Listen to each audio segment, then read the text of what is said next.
So welcome, Spring. Thank you so much for joining us for the Global Mindfulness Summit. It's just a pleasure to have you. Thank you. I'm so happy to be a part of it. I love that it's global now. Expansion. Yes. And now there's some people here who've been practicing mindfulness for many years and are deeply kind of involved in it. And there's other people who are kind of somewhat new to mindfulness and meditation. So I thought one of the things we could really be nice to start with is tell me about that first moment you got interested in mindfulness and meditation. What was that moment like, if you can remember it? And what was that yes that you felt like, yeah, this is something I need to go deeper into, if you recall? Yeah, actually, so many years ago, my first practice was a Hindu one with Mm. Paramahansa Yogananda, Autobiography of Yoga and Autobiography of the Yogi. And so I did that on my own, and I struggled because I didn't have a teacher or there was no kind of teachings really then. So I wound up accidentally, or there are no accidents, but on a 10-day retreat, and Jack Cornfield was leading it. And that was sort of, I entered in, it was in Yucca Valley. And I remember I showed up there and it was like a 10-day retreat for beginners. And I didn't know anything about mindfulness. I had been practicing meditation, but it was in a different, it was just like, be with God. I didn't understand. My mind was crazy. I was like, I don't think this is working. I need directions. I need a teacher. And it was on that 10-day retreat where I really heard about mindfulness and I began to practice, and it was really life-changing. It set me on a course that I've never stopped. It just changed the trajectory of my life. I just went in a new direction after that. And what do you think it was about that experience, about the practice? Did it give you an anchor for better understanding yourself? Did it give you an anchor for exploring your inner world? Or was it just kind of like this energetic yes? Do you remember what that retreat, what made that a profound experience? I think it was the first time that I ever had space in my mind to observe what was happening instead of being completely 1000% not only identified, but acting it out in some delusional way that was creating suffering for myself and stress. So it was the first time that I actually had a way that I could observe my mind. And then there was tremendous space there. After a few days of my mind, it kind of settled down. And I felt so much space and so much peacefulness. And I just started to realize that I could become aware instead of reacting. And there was something so profound about that. Just, awareness versus acting. And I could just be present with something in a calm way. That was very revolutionary. That is revolutionary.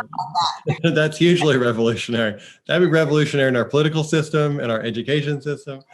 That'd be revolutionary in a lot of places. And then, so where did it go from there? Did you think of oh, someday I'm going to teach this, or was it just like, all right, I just need to spend more time on the cushion, spend more time with different teachers? How did you follow it from there? Well, I had no aspirations of teaching. At that point, it was like, this I need in my life. I want to go deeper. I felt a very profound connection to Jack Cornfield, and also a connection to the Buddhist philosophy, the psychology of suffering, the end of suffering, and the path to get there. And so I just immediately knew that somehow I wanted to devote my life to that. And I just started going to retreats after that. I started saving money, going on retreats. I was in my early 20s then. And so over 22 years ago. And so I started doing very long retreats. And out of that, in the insight meditation tradition, people just started asking me to come places and share. It was very organic. I always felt like, oh, I'm a mess. I'll never teach. I have so many issues. But, there we go, right? It's like the broken wing and all, like, go off, help. And I started teaching in Oakland, downtown, just very small groups. But the thing was, I devoted something in my heart to following that path. It was like, I want to lead a spiritual life. I want to lead a life rooted in kindness. I don't want to be harming myself. I don't want to be harming others. And I somehow knew that awareness and mindfulness was the missing ingredient for me. Got it. And what do you think, now that you've been practicing for a certain amount of years and also working with students, What is a misnomer, or what is kind of some of the main misunderstandings people have when they start to kind of get interested in mindfulness? What have you noticed in terms of like, what are some of the kind of core blockages early on when someone's like, oh, this sounds cool, and then realize actually this is much harder than it looks like? Yeah, first of all, it sounds so simple. Sit down, follow your breathing. I mean, what could be simpler as far as one basic level? One of the things that I've noticed that I think people get caught on is they try to use mindfulness to reach some kind of goal that they have in the material world, like power mindfulness to get, these three things on my job, or they think that if they practice mindfulness, they'll be able to put up with a situation that feels unbearable.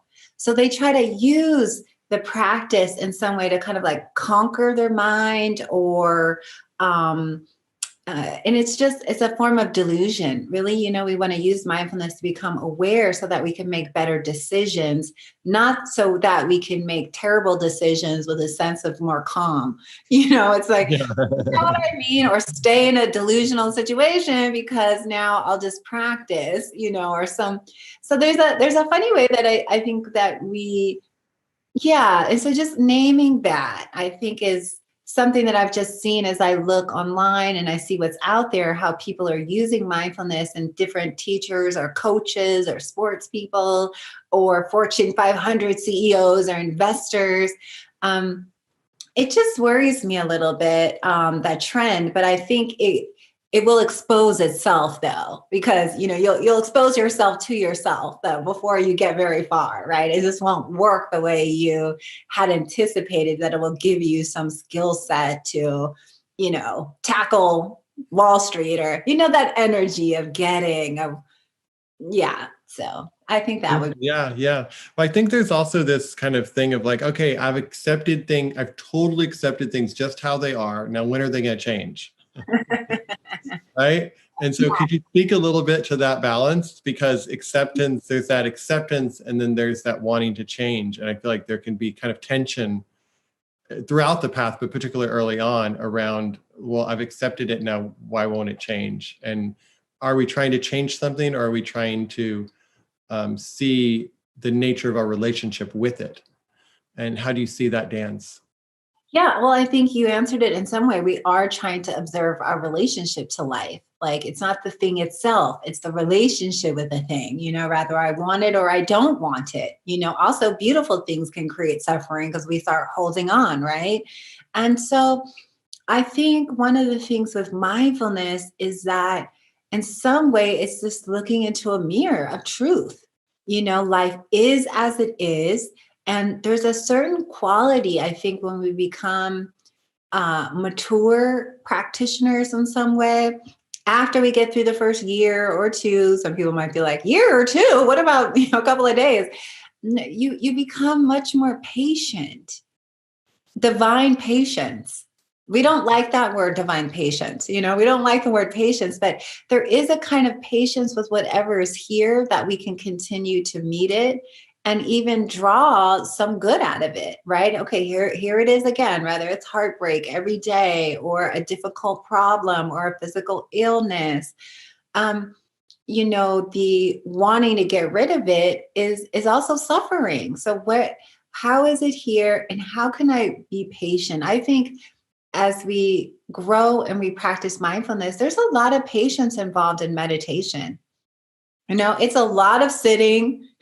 It can be very boring at moments. It can be exciting, but at the same time, it's just kind of learning how to be. And we're so used to this higher drama and things going so fast, that patience is something. So that's a way that I deal with things that are, long. I'm being patient right now with what's happening in 2020. We all are. We're learning it right now on a whole nother level. This isn't conceptual anymore.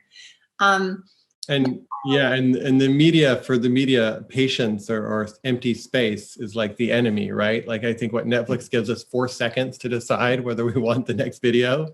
Like, we're not used to sitting and not knowing, right? Right. In general in life, like the videos keep playing, the ads keep playing, like things just kind of keep coming at us. So it makes sense that when somebody sits down, and they're told just to be with themselves, our momentum is so strong that it's just very difficult to do. Yeah. And I really liked what you said earlier about meditation is not supposed to make us comfortable with a situation that we shouldn't be in, Mm-hmm. or something like that. And I know that's something that I've sometimes struggled with, which is like, how do I mindfully say that I'm not okay with something? Or how do I mindfully say that like this isn't working for me? And Mm-hmm. so I'm wondering if you could share a little bit more from your experience about difficult decisions that you've had to make, and making them in a way that doesn't create us and them and doesn't blame somebody, but that, like you said, kind of acts with kindness, but also doesn't necessarily stay in something that doesn't feel right. Yeah, well, one thing that how I work with that, and that's a really good question. That's a complicated question. A lot of times when people used to come on retreats, they'd have these epic decisions. Mhm. Do I leave my husband or go I build a school in, South Africa? I have to know now, during this retreat, or they would just have, there would be something going on that needed to change or something. One of the things about mindfulness is very important, I think, for everybody to remember is that it's not a mental exercise. Mhm. We get lost in, the neck up, right? And the first foundation of mindfulness is the body. In the Buddhist tradition, and that's a foundation, that's a whole level. If you think about that word, what is a foundation? That's like where we're stable in the body. And so people can sometimes get to thinking it's like mental gymnastics, like I do these things and brain power, those words start coming in and, synapses. And we start thinking as everything has to do with brain wiring. Actually, that is affected, but the majority, I think, at least in the deeper teachings, the roots of the tradition that this comes out of is this connection to the body and resting in the body. And often I have noticed that my body alerts me to the situation not being workable. I will be in a meeting and I'll hear something, or there'll be a dialogue or something's going on, and I'll start to feel like the gut, right? This pain, or I'll just start to feel really uncomfortable and unsure. Something starts to arise right in my body. My body starts to get uncomfortable. Now, that's also with something beautiful. My body will get excited. I hear a project, I'm online. It's like, oh my God, I feel excitement. You know how that is, Soren, right? It's like, chills. Yes, yes. We love the chills, right? We know we're going in the right direction. So my thing is that when you're practicing, you're a practitioner, you start to rest more in that wisdom in the body. And when the body starts to say, no, no, no, or starts to get sick or off base, or every time this interaction happens, we just start to get curious. And that often alerts me. So when I have to say no, I tell people the truth of that. I notice every time we're talking about this, my body starts to feel ill. I get this pain on my left side. I need to wait. I mean, who can argue with that, right? Most people are like, okay. And like, I'm really sorry. And this isn't, personal. I'm just going to be with that curiosity, but I need to pause. Something is telling me to pause, and I want to attune to the wisdom that's in my body. My body is alerting to me to something that might be going on that's not in my best interest, isn't the right path. So I would, if you're in a situation and your body is telling you, or you need to stop and check in. What does my heart say? How am I feeling? Is this thing making me ill every day? Is it difficult? Like, those are important signs that this isn't working. Do not override those. That is a deeper foundation of your being sending you message. That's not always cognitive, because we might be attached on the mind level to something that's not really going in our best interest, but we like it. We want something connected to it. So be willing to drop into the body. We need a movement. One day, I hope you do like an all body Let's base. do it. Let's do it. I'm in. I'm in.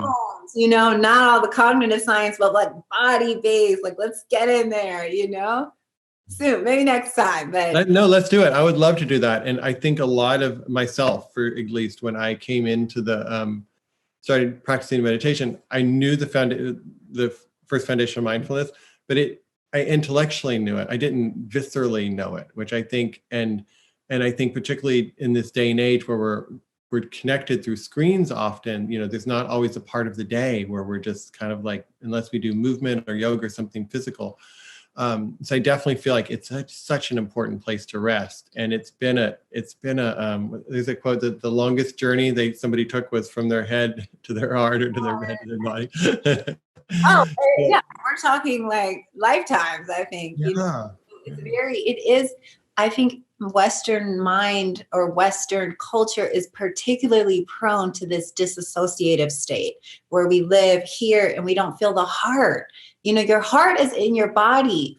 If you feel numb and you don't feel feelings of loving kindness or compassion, often there's a numbness that could be operating that we just live with it. It's just how we are. We don't even question it until we have some bigger awareness through practicing, and then you have a shift and you're like, I can't believe I lived like that. I was like a rock, a stone. I meet people like that all the time. Like, how did I even exist in that state? Well, we all and we didn't taste our food probably for most of those years, or we didn't enjoy pleasure, or just enjoy the wind as it comes across touches our skin. I mean, there's so many contacts with the body that I think there's pain definitely in the body, but then there's also this beauty and this richness. And I think I love hearing about both the lessons of the body and the wisdom of the body, and also as a place to kind of reside, in terms of, because I think we're all looking for anchors. And I think that's one of the biggest things, a challenge of our digital age is sometimes it's so easy to just be scrolling and liking, and yet there's this feeling of not being anchored. Yeah. And I think that that's our love-hate relationship with social media. It feels so connected on one hand, and it really is. And then on the other hand, it's creating this bizarre, it's very interesting, so much potential. And then how do we just balance that? And also people have very, they resist the body. They like living in the mind. There's a majority of people that's like the body. Well, I don't know, no, my mind is forerunning. My mind is driving this. And we just don't see the values. So to have a more balance, we're missing a lot, Soren, That's beautiful. I'm wondering if we can kind of jump from that to, so I think just as we have bodies, we're also in a collective body, if you will, of the nation, the US, and we're also in a collective body of the earth. And it feels like just as signals come up in our body, there's also signals coming up in the nation's body and in the global body. How do you see, and I'm thinking of both issues of race, but also issues of uncertainty and fear as we face a lot of unknown. How do you see the current times? Like, do you see them as, they're definitely scary. A lot of people have lost their work or might lose their work. How do you see the current times that we're facing? Do you have a sense of how you interpret what this means for us, or how we can kind of take these lessons and learn them? I know that's a big question, and I don't expect you to answer it, but I feel like the global body is saying something. I don't know what it's saying, but there is something that's happening that we can't deny, and that has horrific aspects to it, and possibly some transformational aspects to it. Yeah, if someone was going to try to bypass this one, it'd be really hard, right? To just go, but that's not, we're all capable of a lot. But I agree. One of the things that I feel is there is, I've gone through a lot of stages, as you and I have talked about privately, offline, each of us in our own time since, really COVID, the whole pandemic really came on the scene. So early March or whenever it really kind of hit. We've all, I think, gone through a lot of cycles since then. It seems like so much time has passed, like time's collapsed in a way, right? And days feel long and days feel short, but they feel packed and insightful. Mm-hmm. I will say that. And I do believe that, I believe that everything is happening lawfully and due to causes and condition. The wound of racism has been deep in our psyche for so long, and it's been getting, it's festered for a long time, and now it's rising. And what does that mean? I can't know fully, because it still feels like we're in the beginning of something. And I trust, though, that those with good hearts, who are practitioners, who are devoted to making a difference in this planet, to helping others see truth and love and compassion, that we will be at a better place at the end of this. We will be tried and true, tested, battle scarred a little bit. Some of us making it through however we can. But I was telling this to a friend just yesterday, that I feel like there's something really just so painful and also incredibly exciting. Like, I feel like there's a crack in the matrix, and for those who can see that crack, it's like there's a line to something magical and amplified, and in a kind of flow that it's just, I don't know. I use that word magic, which is not the best word, but a kind of spiritual magic, that we're tapped into something. And like all we have to do is align that a little bit better. And that, this is a time where some people are experiencing great abundance, double the amount of things that they normally do, and more opportunity. So it's interesting where our minds land with this, and can we hold both? And that's the complexity of this hour, the awakened heart, or there's something shifting, right? There's cracks in the foundation of just these barnacles, and we call it American psyche, this body of America with its schizophrenic sides of itself, and which wolf is going to win, which one is being fed here. And to be an observer of this, to watch this, to be steady, and to be actively trying to, make that bigger crack in the matrix of more. There's a wave of people riding through that. And I'm just using my imagination just talking here, but I think you get what I'm saying. And so, but yet we have to hold the tremendous suffering. And that's just the heart of equanimity. Like, oh my God, these 10,000 joys. Oh my God, all these sorrows, and people sick, people dying, not enough. What's happening in Brazil? What's happening here? And somehow we're being asked to just step into a bigger place, to just hold it. And for me, it's just staying eye focused on my lane of what I want to put out, of love, of compassion, strength, courage, and so for me, it's aligned some kind of radical clarity of my vision and what I want to do. So that's where I'm at. That's beautiful. One friend I was talking about the other day, when we were talking about kind of some of the race stuff that's coming up, she was saying to me, she's like, well, this has been happening so long. Finally, people are not busy and they're home and they can watch these videos. It's not like all of a sudden these videos of brutality appeared after many years of nothing, but there's something about this time that has kind of forced us to not busy ourselves, to kind of ignore something. And I think, inevitably there's always that moment where is there actually going to be real change, and what does real change look like? And how do we create separation where it says, this is what's been happening to African American people for years and it sucks and we need to change? And where's the place where, like, we're all one people, we all breathe the same air, we all share in a humanity? And is there a way to address ancient, or not ancient necessarily, but address old wounds and horrors and pains that were done to people in a way that actually brings us together and make amends in some ways?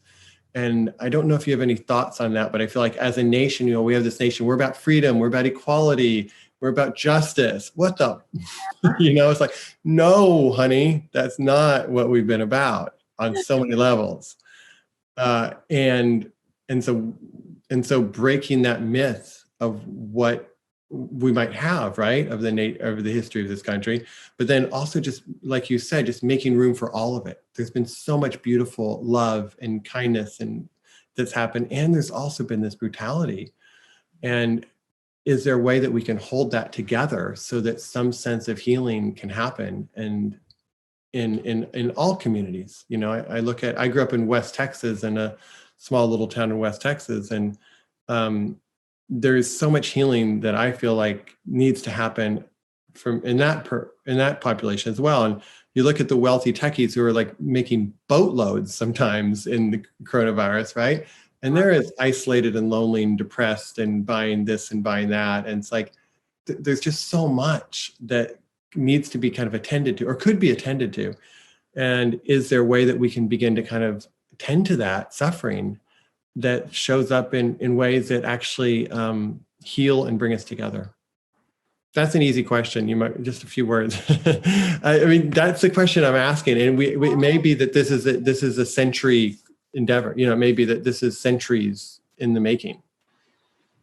Yeah, well, all I can say is how it lands in my heart in this moment. And I, at this time, sadly, I think on a leadership level, the wounds are being exposed, right? So we're in this like pulling back the rug, right? It's like, how deep is this hole going to get? I mean, nothing should be shocking people anymore at this point about what's being said or how these the corruption, Yeah. right? And the injustice. Okay, so here we are. So I think that has to unroll a little bit more, and that might be all the way up to November as something escalates. The fire is getting stoked in a certain way. But I think that there is a possibility when the truth is like, when it's undeniable, there's still a lot of denial of people like, no, these are lovely people. I don't know what, it's got to be so extreme that then I think it can create a national conversation on truth and reconciliation, right? I think, and that's really what we're looking for, but we have to have the right leadership around that. And and it seems like we're going to have to go through this initiation together because that's the path we're on. It's like a collision is happening, Okay, I trust that, even though it could be incredibly painful and people may die and great acts of injustice may happen, and it'll be on a national level and the whole world will watch it. And that's also a teaching. Mm-hmm. And so I feel that there can be truth and reconciliation, but only when people are telling the truth. Only when we can see acts that are done in the open, blatant, and we can stop, half the world, half this, the country can stop saying this doesn't exist. I don't know what you guys are talking about. I've never seen anybody abused in that. Everybody's fair here. I don't, this is a concept supremacy, still there's a huge demographic that are being told this is just a complete fabrication. Well, I think it's going to get to the point where that can no longer be a fabrication. And then maybe when we hit that rock bottom, I don't think we've hit the bottom. They say in 12 step, the bottom is a great place, right? It's like you have nothing to hang on to. You're just naked there, stripped of all ideals. And then maybe then we can say, okay, where can we meet? But I think there has to be, I think that's a potential for us to, this has to happen. It's, there had to be this reckoning and it had to be shown. Otherwise, people would still be saying Black Lives Matter. People are crazy. What are they talking about for years now? So now we're catching up, and we're doing it together because we're all in our houses and we have nothing to do but look at what's going on, right? And pay attention in a different way. And so I feel hopeful, but I also, Soren, I'm an eternal optimist. I believe that in the end, everything will be served. That's the fierce heart that I have. Everything is our awakening, even no matter how bad it looks, how many people may die, because many do in revolutions. And I do believe this is a revolutionary time. Wow. Thank you. Well, I wanted to have one more question, which is what is most alive for you right now in your life? Most alive for me. Well, I'll have to tell you what is the most alive for me right now is this magical connection I have to Harriet Tubman. Great. Let's talk about that. Yes. This happened. It started off where I had this incredible visionary dream, and it was just 3 days before George Floyd died. It came, or I was running, and I remember that week so well. The Saturday and Sunday leading up to, I think it was called on a Tuesday, and I just was tracking, what happened in that week because it felt like a build up to something. And anyway, I had all of this stuff was on my mind, the racism, the Ahmaud Arbery, Breonna Taylor, those shootings, many people were grappling with this in their That's heart. the woman in Central Park, right? Who had the interaction. Amy Cooper. Yeah, that's another one, Amy Cooper. But Ahmaud Arbery was the runner killed in Atlanta, and then Breonna in her home. And so, and it became, so what happened was I fell asleep one night and then I woke up and I had this dream, a incredibly visionary dream. And I'm also, multi-dimensional being in a lot of levels. So I had this dream that I was running, classic, down in the dark, can't see anything. And I'm hanging on to the back of Harriet Tubman's jacket. And I'm going, and I can feel we're being chased. Oh yeah. We always have chase dreams. Isn't that dream psychoanalysis? You're chased, you're falling, the classic thing, right? I'm being chased and I'm on a dark road and I know it's Harriet Tubman. And I say, Harriet, please get me out of here. And she says, I will. And I remember I woke up that morning and then I began to have this feeling of Harriet Tubman being around me constantly. Like I would see her face when I closed my eyes. I would just feel this great ancestor, almost like a spirit. And so I was telling this to my friend. And so I said, you know what? I'm going to do a 5-week class on the Dharma of Harriet Tubman and the Underground Railroad. So listen to this, Soren. This is magic. This is what I said. There's some big magic going on. So I start studying Harriet and this feeling gets bigger. And what an incredible woman, by the way. I mean, what's online is 5% of her life. Oh my goodness. Even the movie only depicted 2 periods. It didn't even go on to when she was in the Civil War and a spy in the Union Army and a nurse and it's mind blowing. You decided to do that intuitively because you trusted what you were receiving, not knowing all of that ahead of time. Not knowing all of that, I started studying it because I'm offering this Sunday class and I'm like, oh, well, I better order all these books and start reading. So I'm sharing all this stuff that I'm discovering and the class keeps getting bigger and bigger, hundreds of people. Then my publisher's on there and says, oh, you got to write a book about this. It'd be so good. And I was like, okay, yeah, I'll write a book about it. And this has given me such a positive thing to focus on, teaching people how to be conductors of love and truth, relying on our ancestors right now. Harriet Tubman is your ancestor as well as mine. This is a great ancestor. This is a great heroine, a story of real freedom, slavery, abolishing it, dying on her free land, owned by herself, right? Really power to the people, bodhisattva heart, tried and true. And so that has given me writing now so much love and inspiration and courage. And that's what we all want right now. Don't we want the courage to stand up? So now I'm leading a Sunday class. I decided to keep the class going and I named it the Church of Harriet Tubman and the Underground Railroad Crew. And we play gospel music, we meditate. I talk about these beautiful stories that I'm reading and I have all these historical books. And I'm just delighted. It's given my mind something to focus on.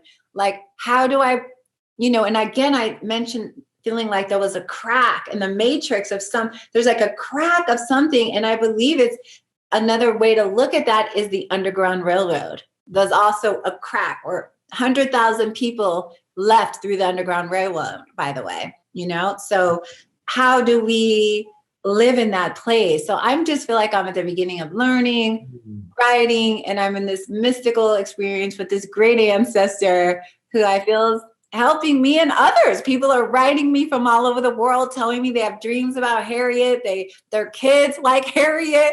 Harriet was supposed to be on the $20 bill, but of course they axed it. They were not going to replace Andrew Jackson right now with Harriet Tubman. But let me tell you though, Soren, when you look at the mock-up, like if you just Google online Harriet Tubman $20 bill, because it was all designed. It was supposed to be in circulation now. Even when you look on it, it like break something in the mind. It is so interesting to see this Black woman who was a slave on American money. It's like a glitch in the system. Well, we know they don't want that glitch right now, so that's okay. You can't hold back the sun too long. It's going to start shining. maybe 6 months, 1 year, Harriet will be on that money. But I want to just share that she's out, she's around. And for those who can hear and need an inspiring hero, a woman too, just, I'm loving it. Now, where do people find out about that if they wanted to join the Church of Harriet Tubman? Just go to my website and I have Washam.com. Yeah, springwasham.com. They could just Google me. We have a Facebook page, but mostly just through my website, springwasham.com. And it's a church, so it's donation based. Hallelujah to that. You're like, anybody can come. And we have such a beautiful group that's coming. And they're so. I love it that you're running a church. Harriet. Yes. Harriet.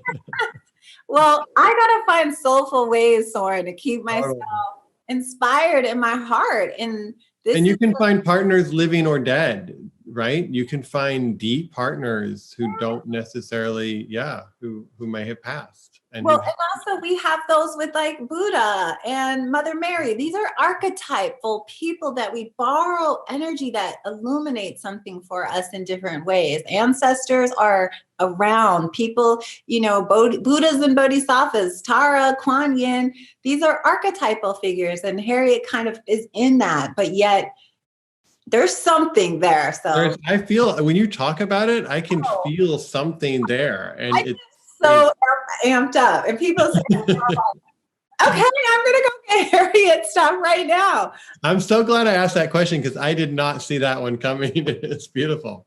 I'll send you the flyer of the church. You'll love it.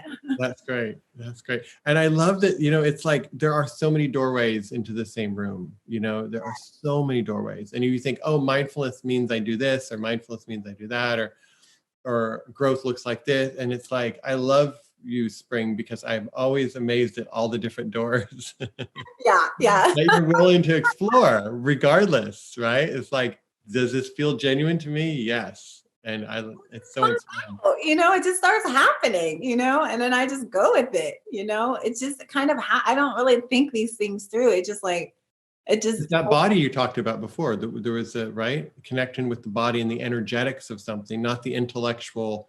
What will people think, or does this make sense, or how does this fit in with my 1-year plan? It's something else that's happening. Yeah, it's the heart, Soren. And that's the Fierce Heart. Was it your first book? Yep, that's my first book, Fierce Heart: Finding Strength, Courage, and Wisdom. And people are meeting it now in a whole new way. So it's very sweet. It's having a renaissance, as books do. Mm-hmm. It can come in full circle and then have a whole life again. And it's been beautiful, that as well.